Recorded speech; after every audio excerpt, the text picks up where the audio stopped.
Thank you, and welcome to the second part of our present series on the Dispensations of God.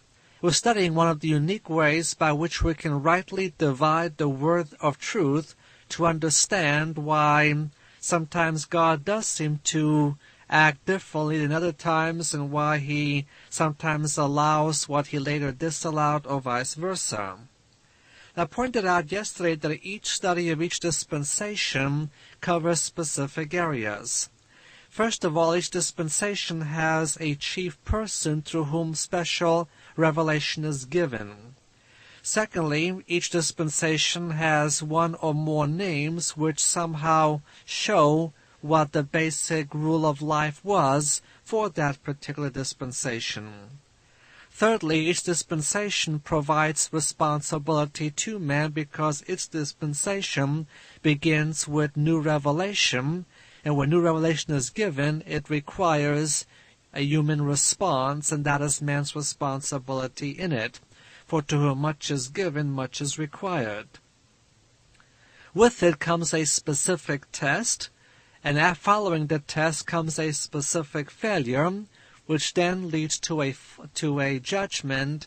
But each dispensation also has something that characterizes divine grace. The first dispensation was the dispensation of innocency or freedom, covering the age of liberty from Genesis chapter 1 verse 28 until chapter 3 verse 8. Today we'll talk about the second dispensation, and the second dispensation also has two names. It is called the Dispensation of Conscience or the Dispensation of Self-Determination.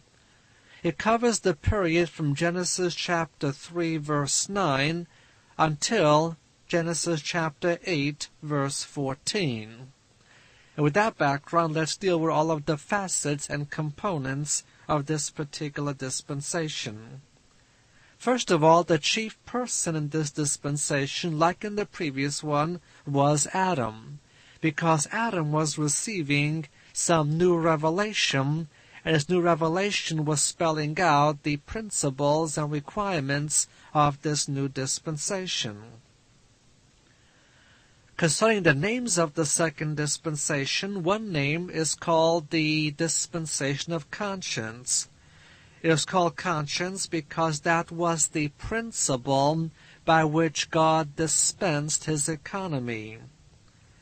The principle was conscience, and that was the way God governed mankind. And we gained this name for this dispensation from Romans chapter 2 verse 15.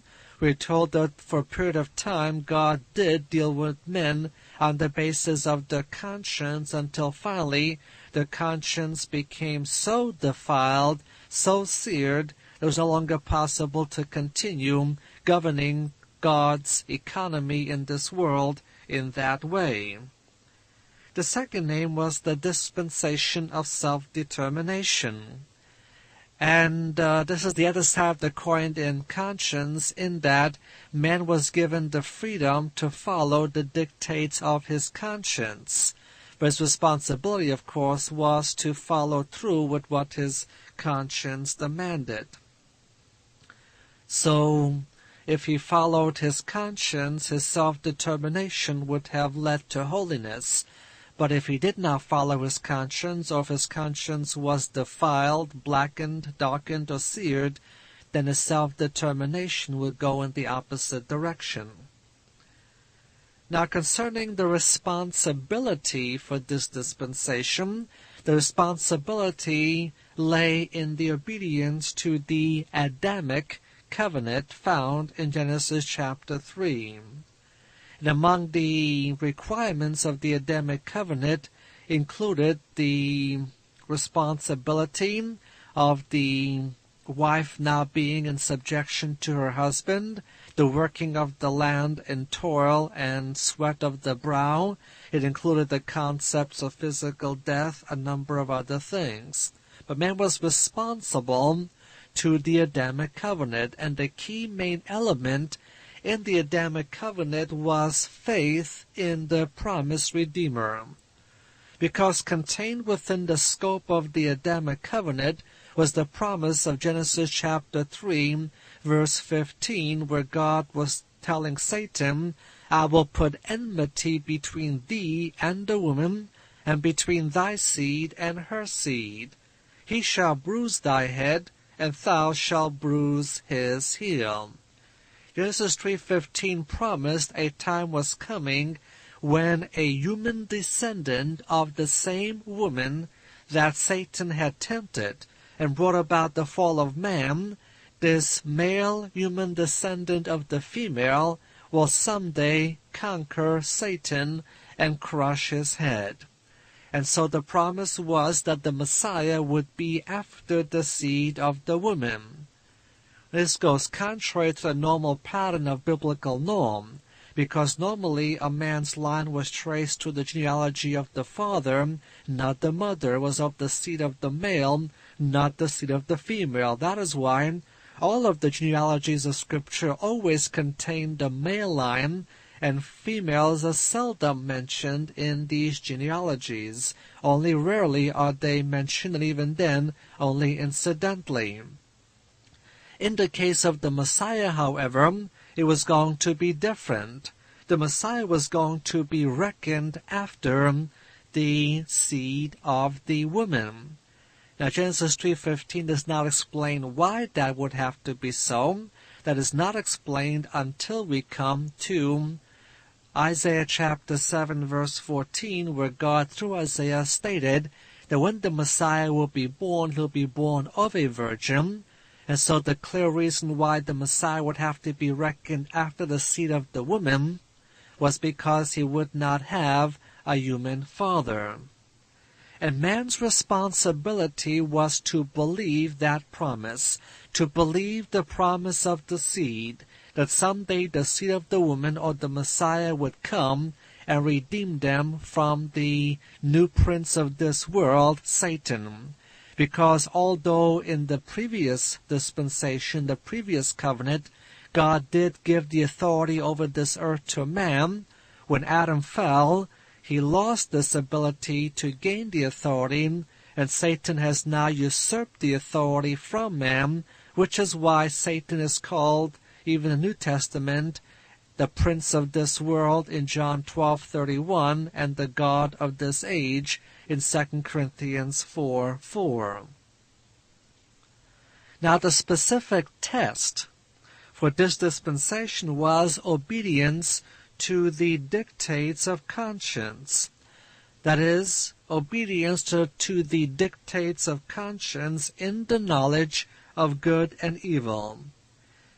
That was the test number one. And then secondly, where there may be failure, they were to offer a proper and acceptable blood sacrifice. That is what we glean from Genesis chapter 3, verse 21, and Genesis chapter 4, verse 4. The test involved two things. Number one, obedience to the dictates of conscience, the knowledge of good and evil, and to respond by a proper and acceptable sacrifice. But as with the previous dispensation, so with this one, there was failure. There was failure already seen as early as in the case of Cain, who failed to bring a proper blood sacrifice and felt he could come to God on his own terms rather than the terms that God had ordained. In Genesis chapter 4, verse 8, failure is seen in the first act of murder when Cain murdered his brother Abel. Failure is also seen in Genesis chapter 6, verse 5, where we read that there was open violence, corruption, and widespread evil, and there was continuous evil desire in the heart and the purpose of man. And the heart of man was on the purpose of evil continually. Now, as with the previous dispensation, this one too contained the issue of judgment. And the judgment in this case was the worldwide flood, to bring humanity to an end with the exception of one family. And so with this one worldwide flood, this dispensation came to an end. And the humanity that had become so evil to the point that they could no longer follow the conscience because the conscience was so darkened, so degenerate, it was no longer a reliable guide whatsoever. And so the judgment for failure in this dispensation was the worldwide flood. But as with every dispensation, this one also had the element of grace. And grace was seen, for example, in the salvation of Enoch. It was also seen in the salvation of Noah and his family. And all these people did find grace in the eyes of the Lord. So that is the dispensation of conscience, or the dispensation of self-determination, the second of the dispensations of the Bible, the dispensations of God. Now tomorrow we shall turn to the third dispensation and make a detailed study of it as well. So until tomorrow, we here at Ariel Ministries bid you Shalom.